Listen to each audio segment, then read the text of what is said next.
Good afternoon and welcome to the Mayor's Office and our second edition of Making a Difference in Daytona Beach. This morning I am meeting with Mrs. Francene Barnes, who is the president of the Volusia Volunteers in Medicine. And I would like to formally introduce her to you and her great organization. Mrs. Barnes, tell us a little bit about Volusia Volunteers in Medicine and how you guys got started. Okay, Volusia Volunteers in Medicine was an outgrowth of the plan for Daytona Beach in 2008. The mayor at that time was Glenn Ritchie, and he pulled together a group of citizens to outline what did they want our city to look like. And one of the things that came out of that plan was health care. That was one of the things that the people of this city identified as a need that they felt needed to be addressed. So we pulled together a group of people. Our first step was to, first of all, get people together who were interested in seeing University, Halifax Health, Advent Health, and just regular people in the business people in the community. So we formed our committee. We got our board together, and from there we started to look at places that we could use to house the facility. And that was the biggest challenge that we had, was finding a place to house the facility. Mm-hmm. And thanks to the generosity of Bethune-Cookman University, who stepped up to the plate and offered us a great facility. And once they came aboard, we were able to get other people in the community to come along and help us with the project. So you would say that Volusia Volunteers in Medicine is a collaborative effort between institutions, hospitals, colleges, universities, to address what is the critical need that you all are endeavoring to address? The need that we're addressing is health care for uninsured working people in our community. That has been one of the issues that many people have not been able to access health care because they do not have the money to do so. And that was one of the things that we wanted to do, make sure that I worked with uninsured working individuals, people who are working, have a job, work every day, and have health needs, and they can't meet them because they don't have the money to do so.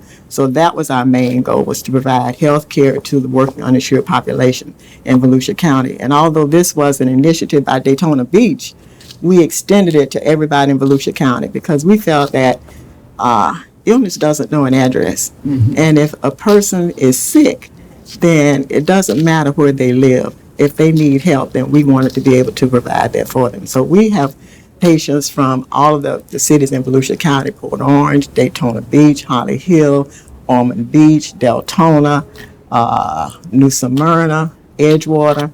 So we do serve the entire Volusia County area.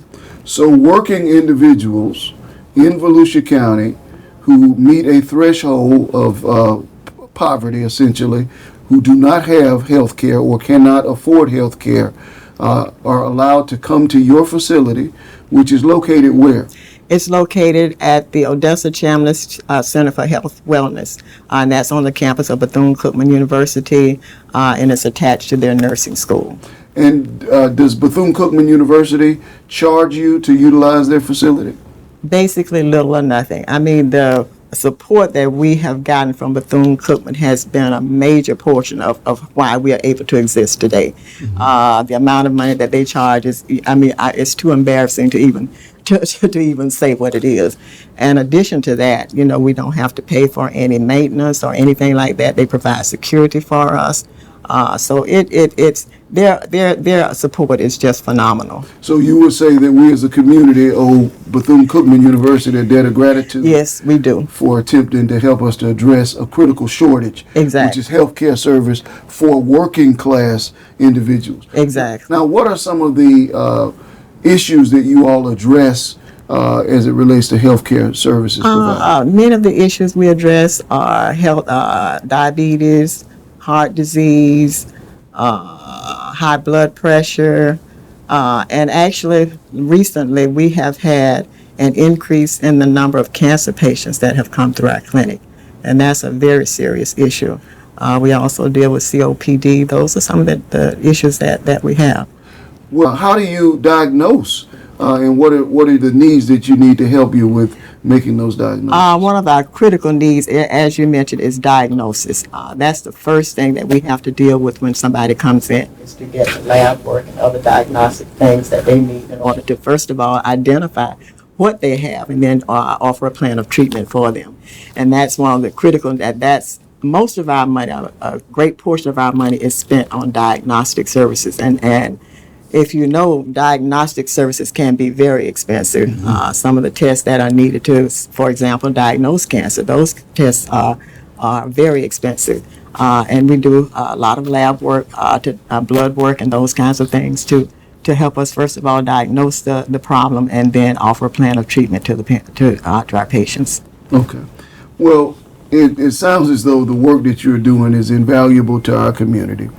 Tell us how we as a community can help you. I know that I'm proud to have offered support through the mayor's golf tournament and proceeds, I think, a couple times to help.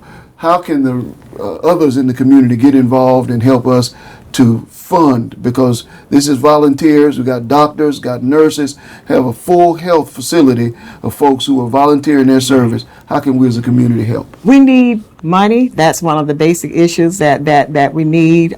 We need volunteer doctors. We need volunteer nurses. We need volunteers to help out in the office. But most of all, as I said, it goes back to money. All of our staff, we have one part-time paid staff, and that's our office manager. Everybody else is a volunteer. So we do need people to come in and help us with that. And we do need, most of all, finances to help us with the diagnostic and treatment of our patients. That's the critical issue. And if we have people out there who are thinking about an organization to donate to, because we have actually saved lives. The first year that we were open, we had a young woman come in and she was diagnosed with a very form of skin cancer, a very deadly form of skin cancer. And our doctor at that time said that had she not come in when she did, we were able to get her the treatment that she needed, and she's now cancer-free. But had she not come in at the time she did, he said it would have been a totally different outcome for her. So I think people need to understand that when you donate to an organization like this, you're actually helping to save lives, and you're also improving the quality of life for many of our patients. As I said, we've got patients who come in with undiagnosed diabetes, undiagnosed hypertension, and when they can get treatment for those diseases, then that improves their quality of life. So we're not only improving quality of life, but we're also saving people's lives. Mm-hmm. Well, with that being said, I want to express on behalf of the citizens of Daytona Beach my sincere appreciation for the work that you've done. I know that you guys were involved in this. It was a long road to get this done from 2008, and you guys opened in what? 2015. Right. So it was a 7-year process Right. between the planning stage and opening. Exactly. So I want to say thank you. We appreciate what you've been able to do.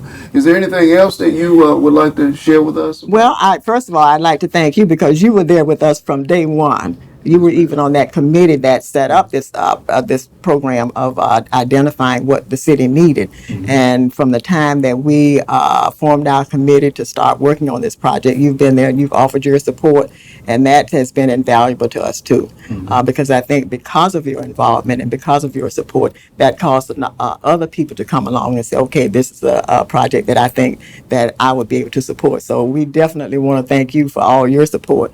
We've also had other support from other city commissioners, Commissioner Reed, Commissioner Delgado, and Commissioner Danette Henry. So we really appreciate that. The hospitals, Advent Health, they have provided financial support as well as in-kind support. Halifax Health has provided support for us. So it has just been a community effort that has brought this together. And I just want to make sure that everybody understands that these things have really helped, and you're helping the people when you do that.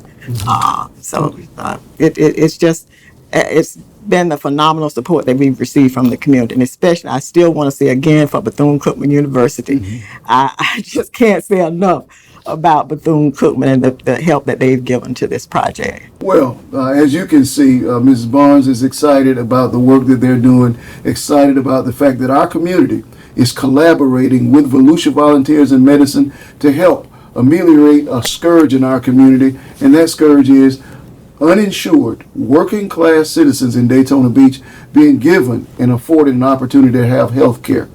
They, the Volusia Volunteers in Medicine organization, are making a difference in our community.